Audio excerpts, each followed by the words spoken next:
Hello everyone, आप सभी का फिर से स्वागत है। ये घटना चक्र हिस्ट्री का डिस्कशन है और हम लोग मध्यकालीन भारतीय इतिहास को डिस्कस करें, जिसमें आज का टॉपिक है विजयनगर साम्राज्य। काफी महत्वपूर्ण टॉपिक है। सबसे पहले इसके बारे में डिस्कस करेंगे, इसके बाद इस पर आधारित अब तक जितने भी प्रश्न पूछे गए उन सभी प्रश्नों को भी एनालिसिस करेंगे। डिस्कशन को स्टार्ट करने से पहले मैं बता दूं कि इसका पीडीएफ अवेलेबल है। अगर आपको पीडीएफ चाहिए तो Telegram channel, Telegram quiz group या चैनल के कम्युनिटी बॉक्स में जाइए, वहां पर इसके रिगार्डिंग में इंफॉर्मेशन को अपडेट कर दिया गया है। तो चलिए स्टार्ट करते हैं। विजयनगर साम्राज्य की स्थापना हरिहर प्रथम तथा बुक्का प्रथम ने 1336 ईस्वी में की थी। पहला प्रश्न यहीं पे बन जाता है, या बहुत बार पूछा भी गया है कि विजयनगर साम्राज्य की स्थापना किसके द्वारा किया गया था, तो हरिहर और बुक्का नामक दो भाइयों के द्वारा किया गया था। उनके पिता संगम के नाम पर उनका वंश संगम वंश कहलाया। हरिहर और बुक्का कांपली राज्य में मंत्री थे। हरिहर और बुक्का कांपली राज्य में ये मंत्री थे। मुहम्मद तुगलक ने जब कांपली को विजित किया तब हरिहर और बुक्का को बंदी बना लिया गया। इन्होंने इस्लाम धर्म को स्वीकार कर लिया। बाद में उन्हें तुगलक सेनापति के रूप में दक्षिण भेजने का निश्चय किया गया। हरिहर और बुक्का तुगलक सेना के साथ कांपली आए और उन्होंने कांपली विद्रोह का दमन किया। अंत में एक संत विद्यारण्य के प्रभाव में आकर पुनः इन दोनों ने हिंदू धर्म को या हिंदू बन गए और विजयनगर को संस्थापित करने के लिए हरिहर एवं बुक्का ने अपने गुरु विद्यारण तथा वेदों के प्रसिद्ध भाष्यकार सायण से दीक्षा प्राप्त की। इस साम्राज्य के 4 राजवंशों का जो समय है याद रखिएगा। पहला है संगम वंश 1336 से 1485 के बीच। इसके बाद शालू वंश 1485 से 1505, टुलू वंश 1505 से 1570 और अराविडु वंश, इसने लगभग 300 वर्षों तक शासन किया। क्रम पूछा जाता है कि साम्राज्यों का जो है, जो 4 राजवंश है, इन साम्राज्यों को काल क्रम के अनुसार जो है व्यवस्थित करना है। तो सबसे पहले संगम, शालू, टुल्लू और अराविडु बहुत बार पूछा गया है। विजयनगर साम्राज्य की राजधानी जो है अन्नेगोंडी, विजयनगर, पेनुकोंडा और चंद्रगिरी थी। 1352 से 1353 ईस्वी में हरिहर प्रथम ने मदुरा विजय के लिए 2 सेनाएं भेजी, एक कुमार सवल के नेतृत्व में और दूसरी कुमार कंपन के नेतृत्व में। कुमार कंपन ने मदुरा को जीतकर उसे विजयनगर में शामिल कर लिया। उसकी पत्नी गंगा देवी ने अपने पति की विजय का अपने ग्रंथ मदुरा विजयम में सजीव जो है वर्णन किया है। कुमार कंपन बुक्का राय प्रथम का पुत्र था। कुमार कंपन बुक्का राय प्रथम का पुत्र था। 1377 ईस्वी में बुक्का के मृत्यु के बाद उसका पुत्र हरिहर द्वितीय सिंहासन पर बैठता है। उसने महाराजा धीराज की उपाधि धारण की। उसने कनारा, मैसूर, त्रिचिन्नापल्ली, कांची आदि प्रदेशों को जीता और श्रीलंका के राजा से राजस्व वसूल किया। हरिहर द्वितीय की सबसे बड़ी सफलता पश्चिम में बहमनी राज से बेलगांव और गोवा छीनना था। वह शिव के विरूपाक्ष रूप का उपासक था। चंद्रगिरी के सामंत नरसिंह सालू ने संगम वंश के अंतिम शासक प्रौढ़ देवराय को पदच्युत करके 1485 ईस्वी में, यानी इसको जो है उसके पद से हटाकर 1485 ईस्वी में सिंहासन पर अधिकार कर लिया और एक नवीन राजवंश सालू वंश की जो है स्थापना की। वीर नरसिंह ने नरसिंह सालू के पुत्र, याद रखिएगा, ये अगर बात करें तो इमाड़ी नरसिंह सालू वंश का अंतिम शासक था। इसको पदच्युत करके हटा करके सिंहासन पर अधिकार कर लिया और तुलु वंश की नींव डाली। 1509 ईस्वी में उसके मृत्यु के बाद उसका अनुज कृष्ण देव राय सिंहासनासीन हुआ, सिंहासन पर बैठा। 1509 से 1529 के बीच इसका समय है। विजयनगर के राजा कृष्णदेव राय ने गोलकुंडा का युद्ध गोलकुंडा के सुल्तान कुली कुतुब शाह के साथ लड़ा था, जिसमें कुतुब शाही सेना हार गई थी। कृष्णदेव राय का शासनकाल विजयनगर में तेलुगु साहित्य का क्लासिक युग माना जाता है। उसके दरबार को तेलुगु के 8, याद रखिएगा, तेलुगु के 8 महान विद्वान और कवि, जिन्हें अष्ट दिग्गज कहा जाता है, सुशोभित करते थे। इसीलिए इसके शासन काल को तेलुगु साहित्य का स्वर्ण युग भी कहा जाता है। कृष्णदेव राय ने आंध्र भोज की उपाधि धारण की थी? काफी महत्वपूर्ण है। आंध्र भोज, अष्टदिग्गज किनसे संबंधित है, ध्यान में रखना है। कृष्णदेव राय स्वयं एक उत्कृष्ट कवि और लेखक थे। उनकी प्रमुख रचना आमुक्त माल्यद थी। आमुक्त माल्यद, जो तेलुगु भाषा के 5 महाकाव्यों में से एक है। उसने नागलपुर नामक नगर की स्थापना की। उसने हजारा राम मंदिर और विट्ठल मंदिर यानी विजय विट्ठल मंदिर का निर्माण भी करवाया था। उसके समय में पुर्तगाली यात्री डोमिंगो पायस ने विजयनगर साम्राज्य की यात्रा की। यह भी याद रखिएगा, इंपॉर्टेंट है। देखिए, अगर बात करें तो डोमिंगो पायस जो है, ये विजयनगर साम्राज्य की यात्रा किसके समय में किया था? तो इन्हीं के समय में। देखिए, बाबर ने अपनी आत्मकथा में कृष्णदेव राय को भारत का सबसे शक्तिशाली शासक बताया है। फारसी राजदूत अब्दुल रज्जाक संगम वंश के सबसे प्रतापी शासक देवराय द्वितीय के शासनकाल में विजयनगर आया था। महाभारत के तेलुगु अनुवाद का कार्य नन्नय ने प्रारंभ किया था। नन्नय, जिसे यरन के द्वारा पूरा किया गया। ये तीनों तेलुगु साहित्य के कवित्रय के रूप में विख्यात हैं। वैदिक ग्रंथों के भाष्यकार सायण को विजयनगर राजाओं का आश्रय मिला। जनवरी 1565 ईस्वी में तालीकोटा के प्रसिद्ध युद्ध में बीजापुर, अहमदनगर, गोलकुंडा और बीदरपुर की संयुक्त सेनाओं ने विजयनगर को जो है पराजित कर दिया। इस संयुक्त सेना में केवल बरार शामिल नहीं था। फरिश्ता के अनुसार अगर बात करें, फरिश्ता कहता है कि यह युद्ध तालीकोटा में लड़ा गया था, लेकिन युद्ध का वास्तविक क्षेत्र राक्षसी एवं तंगड़ी नामक 2 ग्रामों के बीच स्थित था। राक्षसी और तंगड़ी। तालीकोटा के युद्ध के समय विजयनगर का शासक सदाशिव राय था, किंतु वास्तविक शक्ति उसके मंत्री राम राय के हाथों में थी। आरावीडु वंश की स्थापना 1570 ईस्वी के लगभग तिरुमल ने सदाशिव को अपदस्थ कर पेनुकोंडा में की थी। इसका उत्तराधिकारी रंग प्रथम था। रंग प्रथम के बाद वेंकट द्वितीय शासक हुआ। उसने चंद्रगिरी को अपना मुख्यालय बनाया। विजयनगर के महान शासकों की श्रृंखला में यह अंतिम वंश था। वेंकट द्वितीय राजा बोडियार का समकालीन था, जिन्होंने 1612 ईस्वी में मैसूर राज की स्थापना की थी। विजयनगर राज में राजस्व का सर्वाधिक महत्वपूर्ण स्रोत भूमि कर था। भूमि का भली भांति सर्वेक्षण किया जाता था। सामान्यतः भू राजस्व की दर उपज के 1/3 अंश से 1/6 अंश तक थी। इसका निर्धारण भूमि की श्रेणी और फसल की उत्कृष्टता के आधार पर किया जाता था, उपज के आधार पर। शिष्ट यानी राय रेखा नामक कर राज की आय का प्रमुख स्रोत हुआ करता था। केंद्रीय राजस्व विभाग को 58 यानी अस्थवन या अथवन कहा जाता था। देखिए, हम्पी के खंडहर, जो कि कर्नाटक में अवस्थित है, हम्पी के खंडहर विजयनगर साम्राज्य की प्राचीन राजधानी का प्रतिनिधित्व करते हैं। विजयनगर काल में बना विरूपाक्ष मंदिर यहीं पर अवस्थित है। हम्पी यूनेस्को की विश्व विरासत स्थलों की सूची में भी सम्मिलित है। विट्ठल मंदिर यानी हम्पी का निर्माण विजयनगर साम्राज्य के तुलु वंश के महाप्रतापी राजा कृष्णदेव राय ने करवाया था। इस मंदिर में स्थित 56 यानी 56 तक्षित, याद रखिए, तक्षित स्तंभ संगीतमय स्वर निकालते हैं। आगे बढ़ते हैं और इसके बाद इस पर आधारित जो प्रश्न पूछा गया इनको देख लेते हैं। पहला है, विजयनगर राज की स्थापना किसके द्वारा किया गया था? विजयनगर राज की स्थापना किसने की थी? हरिहर और बुक्का ने। विजयनगर साम्राज्य की स्थापना हरिहर तथा बुक्का ने 1336 ईस्वी में की थी। उनके पिता संगम के नाम पर उनका वंश संगम वंश कहलाया। हरिहर और बुक्का कांपिली राज्य में मंत्री थे। सेकंड है, विजयनगर साम्राज्य के संस्थापक कौन थे? विजयनगर साम्राज्य के संस्थापक कौन थे? हरिहर और बुक्का इसका सही जवाब हो जाएगा सी ऑप्शन। विजयनगर राज के संस्थापक कौन थे? सेम प्रश्न सेम जवाब, मैंने बोला था, याद रखिएगा, बहुत बार पूछा गया है। विजयनगर राज के संस्थापक थे हरिहर और बुक्का। ऑप्शन ए बिल्कुल करेक्ट ऑप्शन है। 4 नंबर है, निम्नलिखित राज्यों में से 2 भाइयों हरिहर और बुक्का ने किसकी स्थापना की थी?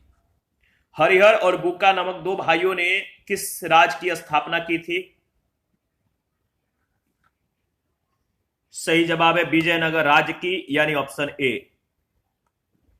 5 नंबर, इनमें से किसने कृष्णा नदी की सहायक नदी के दक्षिणी तट पर एक नए नगर की स्थापना की और उस देवता के प्रतिनिधि के रूप में अपने इस नए राज्य पर शासन करने का दायित्व लिया, जिसके बारे में माना जाता था कि कृष्ण नदी से दक्षिण की समस्त भूमि उस देवता की है। इनमें से किसने कृष्णा नदी की सहायक नदी के दक्षिणी तट पर एक नए नगर की स्थापना की और उस देवता के प्रतिनिधि के रूप में अपने इस नए राज्य पर शासन करने का दायित्व लिया, जिसके बारे में माना जाता था कि कृष्ण नदी से दक्षिण की समस्त भूमि उस देवता की है। इसका सही जवाब हो जाएगा हरिहर प्रथम, सी ऑप्शन। हरिहर प्रथम ने कृष्णा नदी की सहायक नदी यानी तुंगभद्रा के दक्षिणी तट पर एक नए नगर विजयनगर की स्थापना की। उस देवता के प्रतिनिधि के रूप में अपने इस नए राज्य पर शासन करने का दायित्व लिया, जिसके बारे में माना जाता था कि कृष्णा नदी से दक्षिण की समस्त भूमि उस देवता की है, यानी भगवान विरूपाक्ष की है। 6 नंबर है, अपनी मधुरा विजय कृति में अपने पति के विजय अभियानों का वर्णन करने वाली कवित्री थी, कौन थी? अपनी मधुरा विजय कृति में अपने पति के विजय का अभियान, जो विजय यानी जीत का वर्णन करने वाली जो कवित्री थी वो कौन थी? सही जवाब है गंगा देवी, बी ऑप्शन। 1352 से 1353 ईस्वी में हरिहर प्रथम ने मधुरा विजय के लिए 2 सेनाएं भेजी, एक कुमार सवल के नेतृत्व में तो दूसरी कुमार कंपन के नेतृत्व में। कुमार कंपन अड्यार ने मधुरा को जीतकर उसे विजयनगर में शामिल कर लिया। उसकी पत्नी गंगा देवी ने अपने पति की विजय का अपने ग्रंथ मधुरा विजयम में जो है सजीव वर्णन किया है, और कुमार कंपन बुक्का राय प्रथम का पुत्र था। 7 नंबर है, विजयनगर के उस पहले शासक की पहचान करें जिसने बहमनियों से गोवा को छीना। विजयनगर के उस पहले शासक की जो है पहचान करें जिसने बहमनियों को या बहमनियों से गोवा को छीन लिया। हरिहर द्वितीय, इसका सही जवाब हो जाएगा बी ऑप्शन। 1377 ईस्वी में बुक्का प्रथम के मृत्यु के बाद उसका पुत्र हरिहर द्वितीय सिंहासन पर बैठा। उसने महाराजा धीराज की उपाधि धारण की। उसने कन्नारा, मैसूर, त्रिचिन्नापल्ली, कांची आदि प्रदेशों को जीता और श्रीलंका के राजा से राजस्व वसूल किया। बहमनी राज्य से भी उसका संघर्ष हुआ। हरिहर द्वितीय की सबसे बड़ी सफलता पश्चिम में बहमनी राज्य से बेलगांव और गोवा छीनना था। वह शिव के विरूपाक्ष रूप का उपासक था। प्रश्न संख्या 8, निम्नलिखित कथनों पर विचार कीजिए। इसमें जो है कुछ कथन है, यानी 4 कथन है, और इन चारों कथनों में से कौन सा कथन सही है आपको बताना है। तो आप पहला कथन देख लीजिए, नरसिंह सालू ने संगम वंश का अंत किया और उसने राज सिंहासन छीनकर सालू वंश का आरंभ किया। यह भी कथन सही है। वीर नरसिंह ने अंतिम सालू शासक को गद्दी से उतारकर राज सिंहासन छीन लिया। यह भी सही है। वीर नरसिंह के उत्तरवर्ती उनके अनुज कृष्ण देव राय थे। यह भी सही है। और चौथा स्टेटमेंट, कृष्ण देव राय के उत्तरवर्ती उनके अर्ध भाई अच्युत देव राय थे। डी ऑप्शन सही है। 1, 2, 3 एंड 4। चंद्रगिरी के सामंत नरसिंह सालू ने संगम वंश के अंतिम शासक विरूपाक्ष द्वितीय को पदच्युत करके उनके पद से हटाकर 1485 में सिंहासन पर अधिकार कर लिया और एक नवीन राजवंश सालू वंश की स्थापना की। वीर नरसिंह ने नरसिंह सालू के पुत्र यानी इमामड़ी नरसिंह या सालू वंश का जो अंतिम शासक था इसको हटाकर सिंहासन पर अधिकार कर लिया और तुलु वंश का नींव डाला। 1509 में उसकी मृत्यु के बाद उसका अनुज कृष्णदेव राय जो है सिंहासनासीन हुआ। कृष्णदेव राय का उत्तराधिकारी उसका चचेरा भाई अच्युत देव राय हुआ, जो 1529 ईस्वी में सिंहासन पर बैठा। 9 नंबर है, विजयनगर के राजा कृष्णदेव राय ने गोलकुंडा का युद्ध किस राजा के साथ लड़ा था? विजयनगर के राजा कृष्णदेव राय ने गोलकुंडा का युद्ध किस राजा के साथ लड़ा था? सही जवाब है कुली कुतुब शाह के साथ। विजयनगर के राजा कृष्णदेव राय ने गोलकुंडा युद्ध जो है गोलकुंडा के सुल्तान कुली कुतुब शाह के साथ लड़ा था। गोलकुंडा में जो गोलकुंडा है, गोलकुंडा में कुतुब शाही वंश की स्थापना कुली कुतुब शाह ने की थी। देखिए, जब कृष्णदेव राय उड़ीसा के साथ युद्ध में व्यस्त था, बिजी था, तब कुतुब शाह ने विजयनगर की जो है सीमा पर स्थित पांगल और गुंटूर के दुर्ग पर आक्रमण कर दिया। वारंगल, कोंड, देखिए वारंगल, कोंड बिंदु आदि के जो किले थे, इन किलों को जीत लिए। इसके बाद उसने विजयनगर पर आक्रमण करने का प्रयास किया। कृष्णदेव राय और कुतुब शाह के बीच संघर्ष हुआ, जिसमें कुतुब शाही सेना जो है पराजित हुई। प्रश्न संख्या 10 है, कृष्णदेव राय के दरबार में अष्टदिग्गज कौन थे? कृष्णदेव राय के दरबार में अष्टदिग्गज कौन थे? 8 तेलुगु कवि, यानी बी ऑप्शन। कृष्णदेव राय का शासनकाल विजयनगर में तेलुगु साहित्य का क्लासिक युग माना जाता है। उसके दरबार को तेलुगु के 8 महान विद्वान और कवि सुशोभित करते थे, जिन्हें अष्टदिग्गज कहा जाता था। इसीलिए उसके शासनकाल को तेलुगु साहित्य का स्वर्ण युग भी माना जाता है। कृष्णदेव राय ने आंध्र भोज की उपाधि धारण की थी। अष्टदिग्गज तेलुगु कवियों में पेडाना सर्वप्रमुख था, जो संस्कृत और तेलुगु दोनों भाषाओं का ज्ञाता था। उनकी प्रमुख रचनाएं स्वरोचित, संभव और मनुचरित है। कृष्णदेव राय स्वयं एक उत्कृष्ट कवि और लेखक थे। उनकी प्रमुख रचना आमुक्त माल्य थी, जो तेलुगु भाषा के 5 महाकाव्यों में से एक है। इसके अतिरिक्त कृष्णदेव राय को कला और निर्माण कार्य में भी रुचि थी। उसने नागलपुर नामक जो है नगर की स्थापना की। 11 नंबर है, इनमें से किसे आंध्र भोज भी कहा जाता है? बताइए, इनमें से किसे आंध्र भोज भी कहा जाता है? सही जवाब है कृष्णदेव राय को।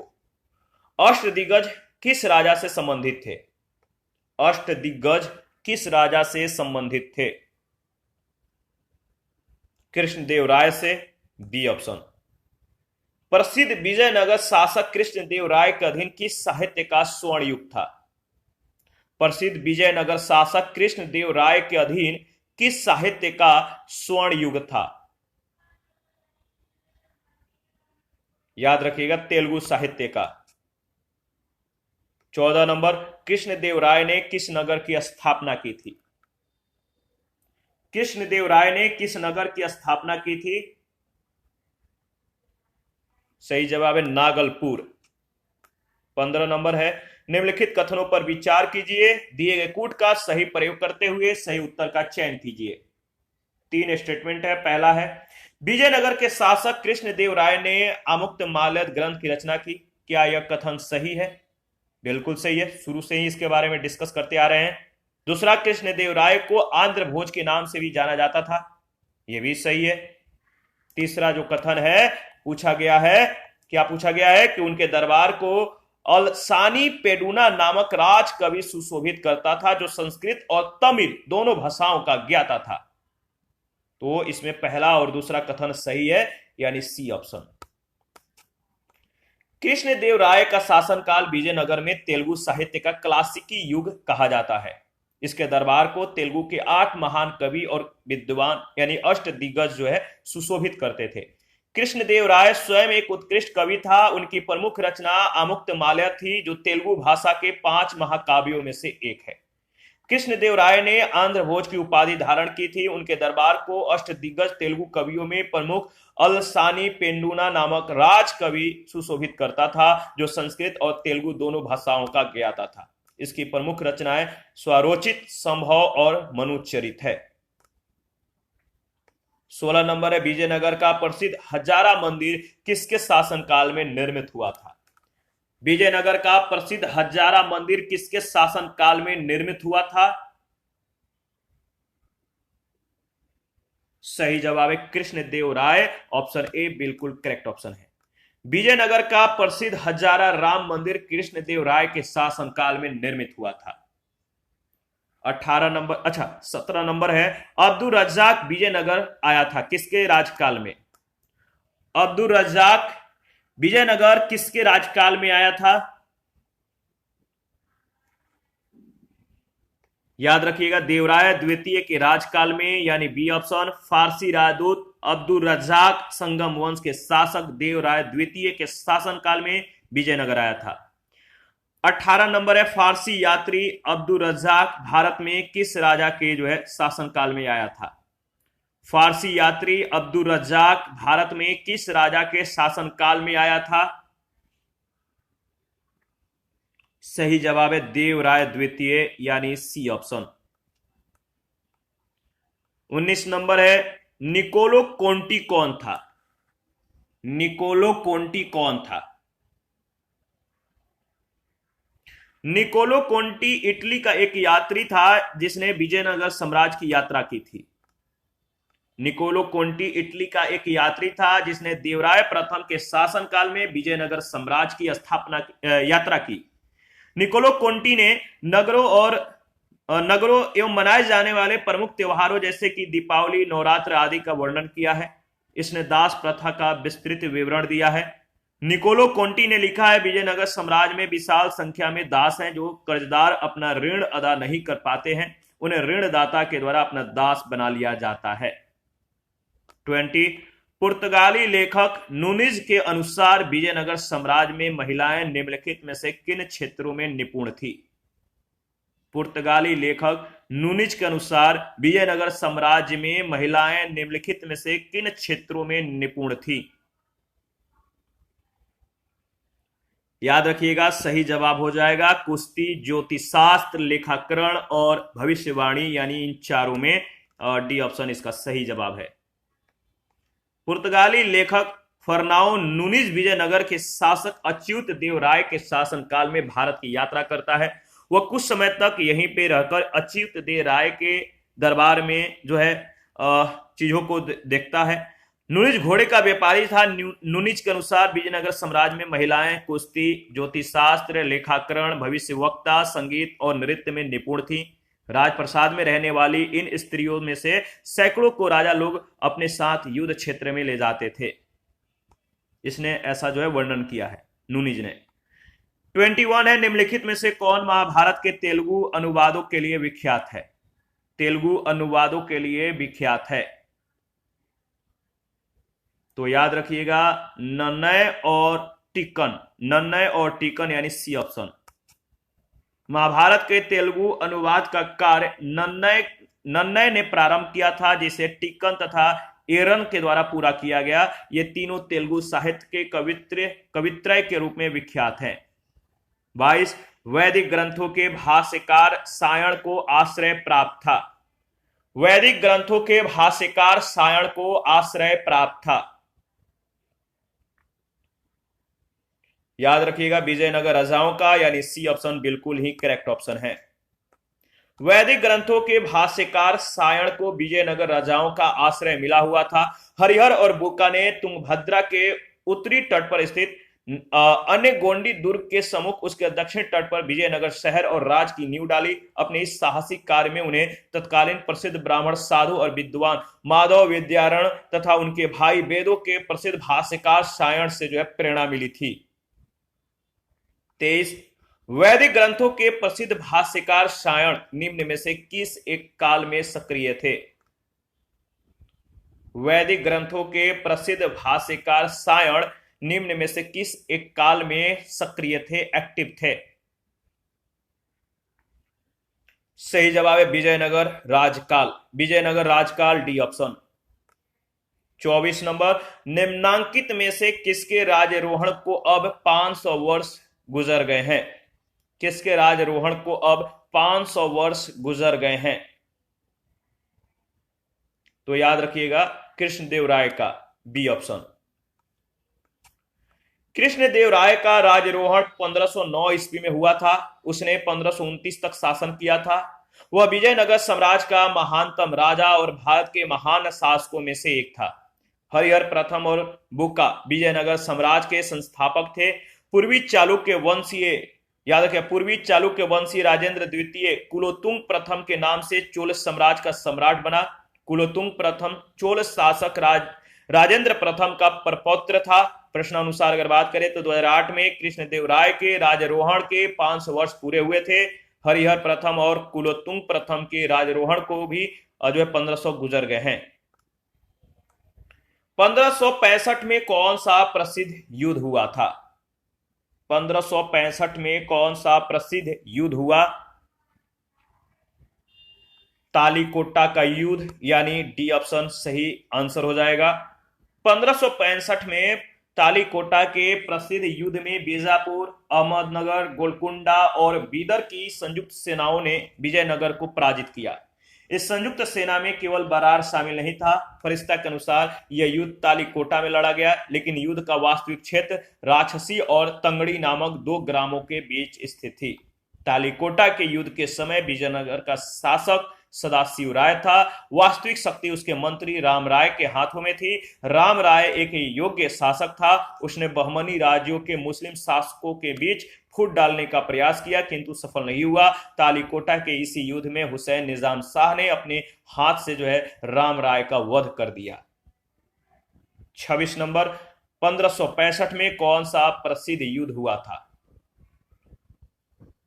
सन 1565 में कौन सा प्रसिद्ध युद्ध हुआ था?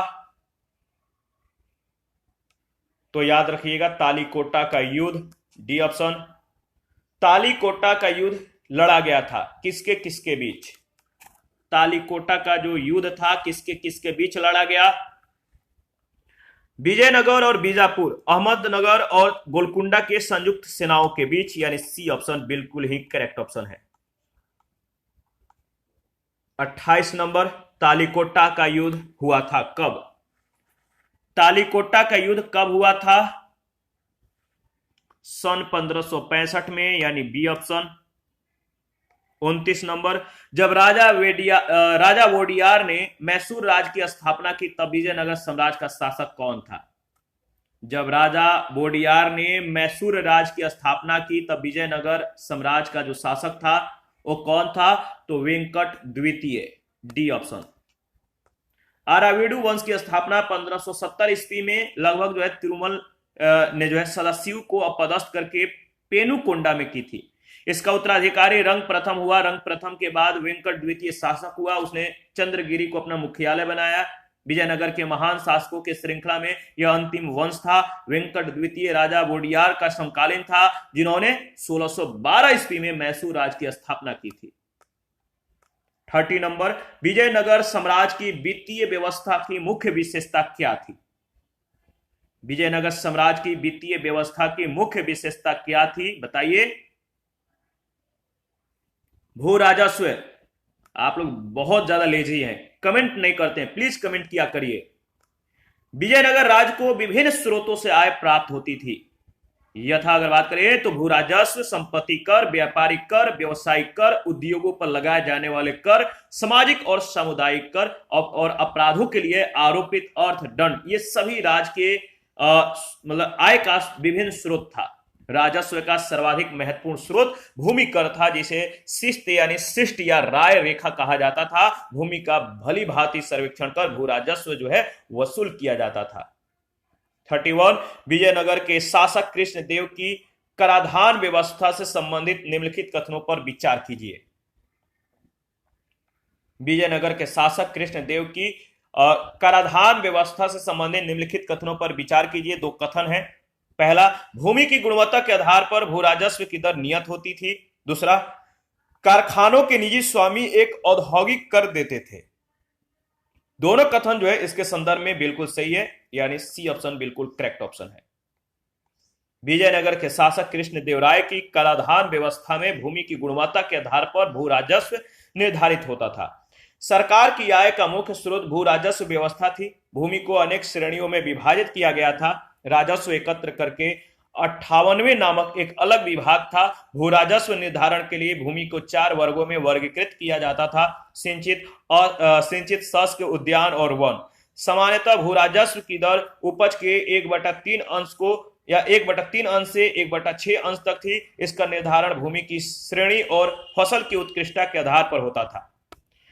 अपवाद स्वरूप ब्राह्मणों की भूमि से उपज का मात्र 1/20 अंश और मंदिरों की भूमि से मात्र 1/30 अंश भू राजस्व लिया जाता था।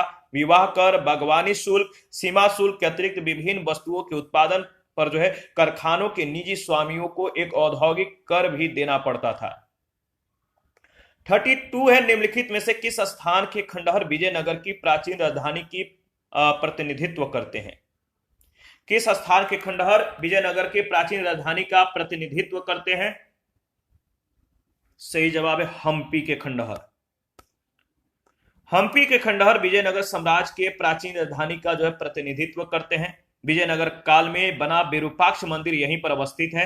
हम्पी यूनेस्को के विश्व विरासत स्थल के सूची में भी सम्मिलित है। 33 विजयनगर साम्राज्य का अवशेष कहां मिलता है? विजयनगर साम्राज्य का अवशेष कहां मिलता है? तो आपको मालूम है, सही जवाब हो जाएगा हम्पी में।